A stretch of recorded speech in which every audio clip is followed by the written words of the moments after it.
Hallo zusammen! In dieser Folge erleben wir die kasachische Hilfsbereitschaft und erkunden die Umgebung von Almaty. Ich bin die Rebecca. Und ich bin Patrick. Wir lieben das Abenteuer, Begegnungen und die Natur. Egal in welche Richtung. Wir nehmen dich mit zu den schönsten Orten der Welt. In Almaty mussten wir uns von Sonja verabschieden. Und verbringen viele Tage in der Stadt und viel Zeit auf dem Markt. Denn unsere Garage hat die mongolische Schotterpisten nicht standgehalten. Deshalb müssen wir diese erneuern.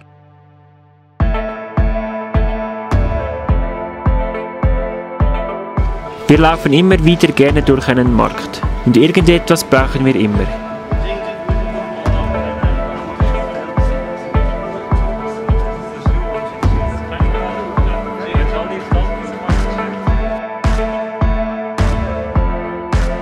Diese Kugeln für ein Lager brauchen wir zwar nicht, aber trotzdem spannend zu sehen, wie und was man alles hier bekommen kann. Wir sind auf der Suche nach dem passenden Winkeleisen. Unser Reiseleiter für heute. Und ein Kasache führt uns schlussendlich zu allen Verkaufsständen, die das gewünschte Teil haben könnten. Die Geschäftstüchtigkeit der Kasachen macht auch keinen Halt vor dem Markt. Das verkürzt uns die Wartezeit für den Bus.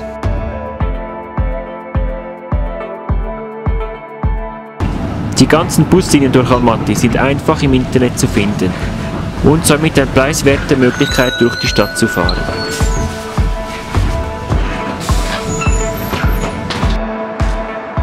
Und die restlichen Meter laufen wir. Der Fluss ist gefroren, die Sonne geht langsam unter und wir sind wieder zurück bei unserem Saurer. Heute machen wir uns nochmals auf zum Markt. Dieses Mal mit unserem Saurer, da wir unter anderem Holz für die Garage brauchen. Beste Haltung für die Schrauben, oder? Was meinst du dazu? Perfekt. Im Schnee versteckt. Dass die Kasachen sehr hilfsbereit sind, haben wir schon beim Busfahren bemerkt. Sie stehen auf, wenn eine ältere Person hineinkommt oder helfen einer Mutter mit dem Kinderwagen beim Aussteigen. Und das mit einer Selbstverständlichkeit, die wir zuvor nicht gekannt haben. Auch das Holz einkaufen wird zum Erlebnis. Zuerst beginnen sie mit der Handsäge das Holz auf unsere Maße zuzuschneiden, steigen dann aber doch auf die Kreissäge um. Und wichtig ist natürlich auch für Fotos zu posieren. Danach machen wir uns mit dem Holz auf den Weg zum Saurer. Der Weg ist eigentlich nicht weit, aber die Holzplatten werden mit der Zeit ganz schön schwer. Da kommt ein junger Herr und will mir die schwere Last abnehmen. Dieses Angebot nehme ich natürlich sehr gerne an und laufe voraus zum Saurer, um die Türe aufzumachen, dass der Herr und Patrick mir das Holz hineingeben können. Wir wollen ihm als Dank eine Schweizer Schokolade schenken. Die ganze Schokolade will er aber nicht. Aber wenigstens isst er mit uns ein paar Reihen Schokolade. Ach ja, eine neue Einstiegsleiter haben wir auch endlich gefunden. Jetzt beginnt die Sägerei für unsere Garage. Hoffen wir, dass dieser Umbau die nächsten Schotterpisten schadlos übersteht.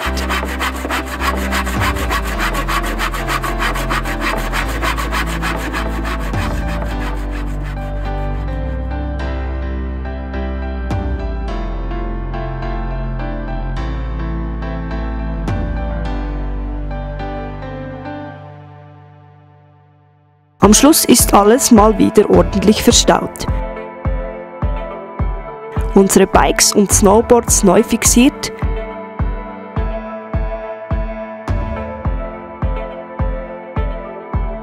Auch unser Außentisch und das Kajak.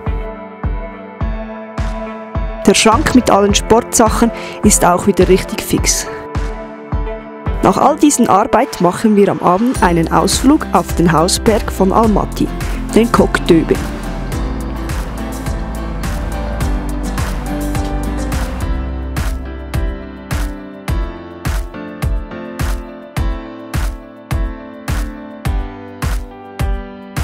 Wir genießen einen wunderschönen Sonnenuntergang.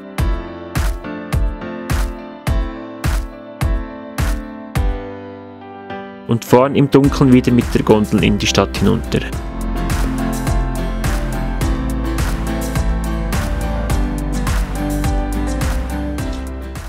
Unser wunderschöner Stellplatz für die letzten paar Tage, den letzten Morgen. Unsere Aufgabe, nachdem es geschneit hat, dass wir wieder Strom bekommen, um zu heizen. Die Handy aufzuladen oder einfach nur die Wasserpumpe zum Duschen. In Almaty konnten wir auch endlich unsere Drohne reparieren lassen. Deshalb ab in die Natur, wo wir mit ihr wieder mal richtig fliegen können. Unser nächstes Ziel ist der Sherry Canyon, 220 Kilometer entfernt.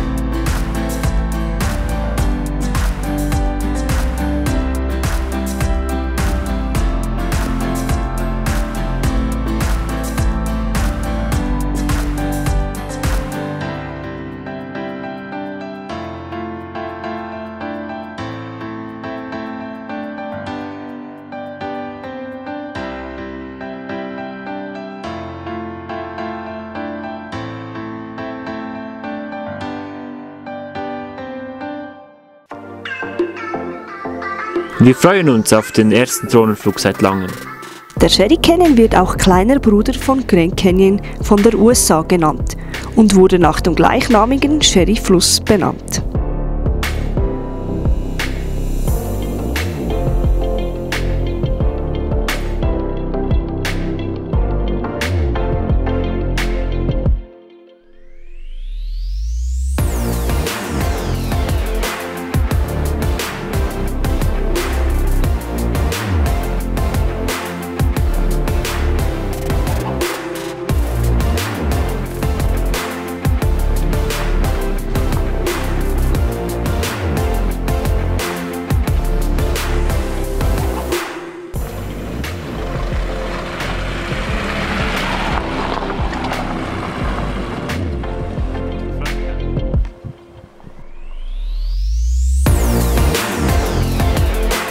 Paradies Kasachstan! Wuhu! Yay! Pause! Wir haben es geschafft. Der zweite See. Man sieht zwar nicht so viel. Wir machen eine Wanderung bei den 3 Kolsei-Seen.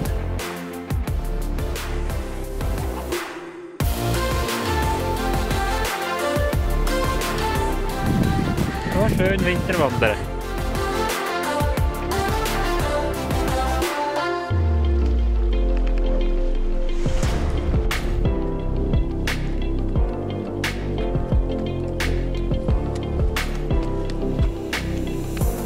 Der, wie heißt er schon wieder? Kolsei. Nein, Kai. Kolsei. Kolsei. Kolsei. Kaisei. Kolsei. Kalsei. Kolsei-See. Erstmal den Saurer vom Schnee befreien, dass die Solaranlage schön laden kann. Wir machen nochmals einen Spaziergang zum ersten See und genießen die schöne Stimmung.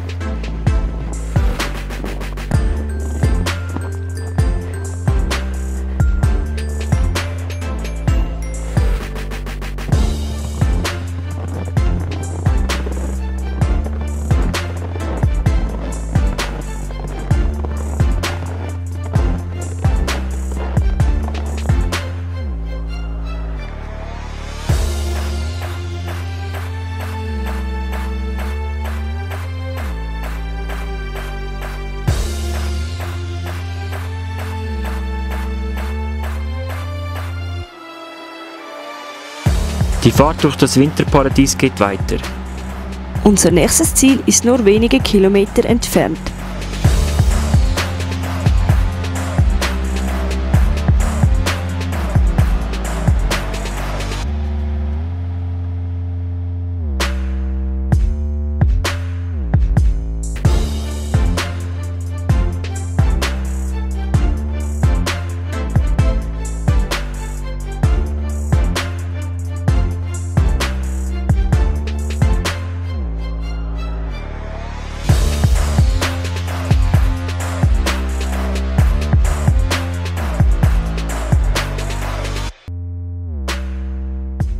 Die letzten paar Kilometer zum Kendi-See müssen wir zu Fuß laufen. Auch hier müssen wir wieder Eintritt bezahlen. So wie es aussieht, haben die Kasachen keine Winterpause.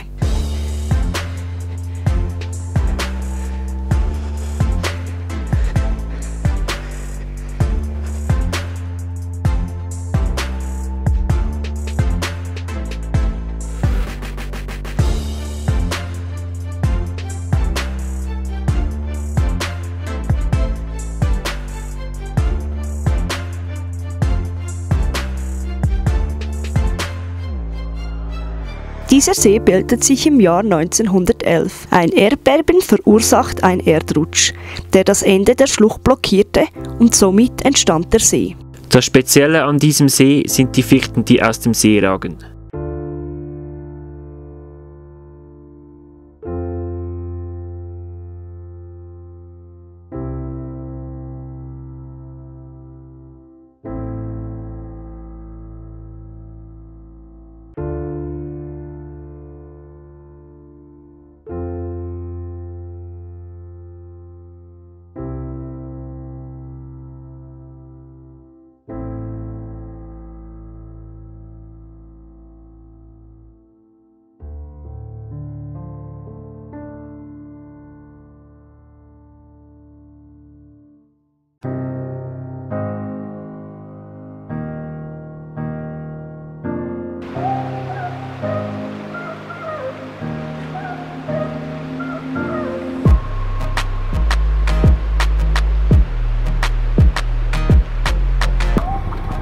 Immer wieder ein schönes Erlebnis, wenn die Hirten mit ihren Herden vorbeiziehen.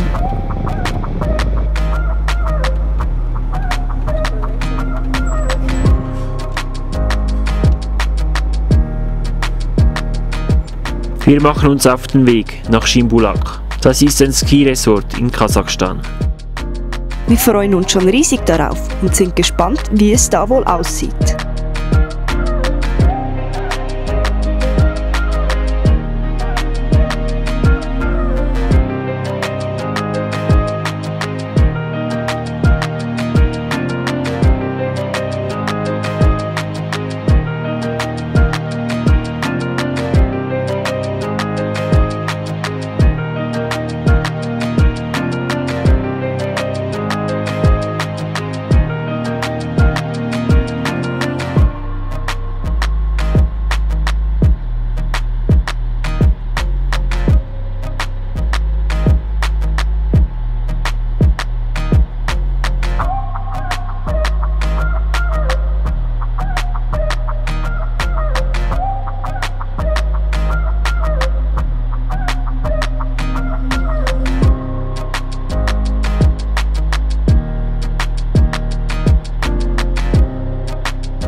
Da sind wir.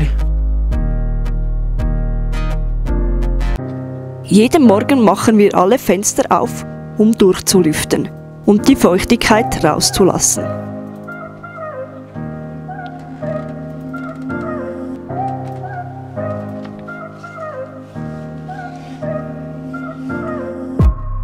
Billett kaufen und los geht's.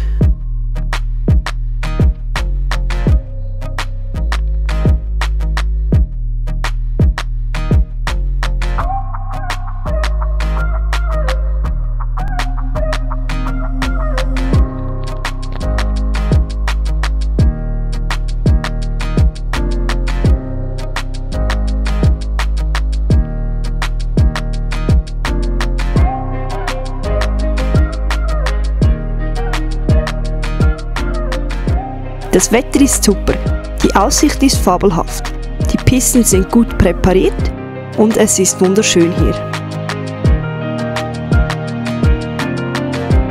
Nur ein wenig kalt für uns Schweizer Gefrörlis. Minus 20 Grad und die Sonne scheint erst sehr spät auf den Sessellift. Deshalb gehen wir uns immer mal wieder aufwärmen mit einem Tee in der Jurte.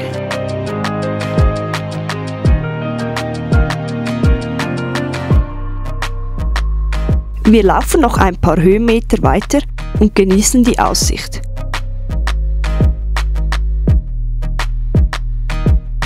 Almaty können wir unter der Wolkendecke erkennen.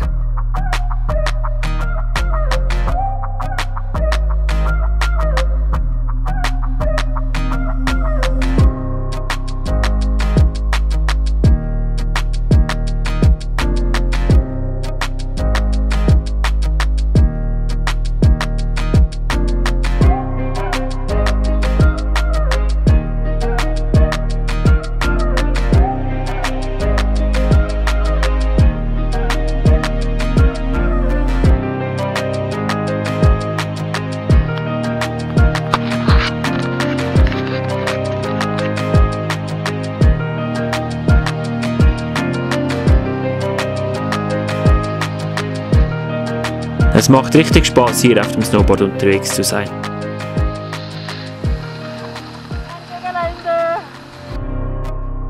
Ein Kasache, der im Skigebiet wohnt, schreibt uns auf Instagram und lädt uns zum Essen ein. Wir verbringen den Abend mit Plaudern über seine und unsere Träume und Pläne. Nach 3 Tagen Snowboarden verlassen wir diesen schönen Ort wieder. Wir machen nochmals einen Halt in Almaty.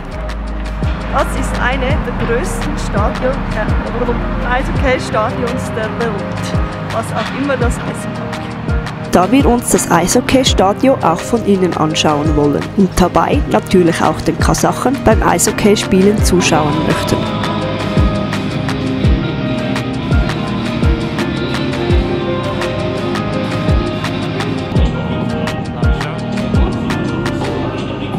Das Stadion ist riesig, leider hat es nicht so viele Zuschauer.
Kein einziger reingelassen.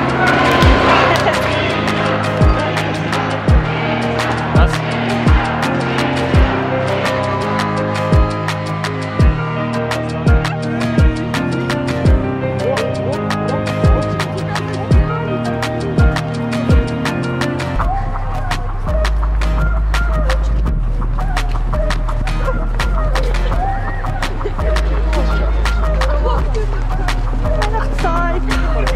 Wir hoffen, euch hat die Folge von Almaty und der Umgebung gefallen. In der nächsten Episode fahren wir von Almaty zum Aralsee. Das ist eine der größten Umweltkatastrophen von Menschen gemacht. Wie viel wird vom ehemalig viertgrößten See der Welt noch übrig sein? Wir werden es nächstes Mal sehen. Bis dann. Tschüss.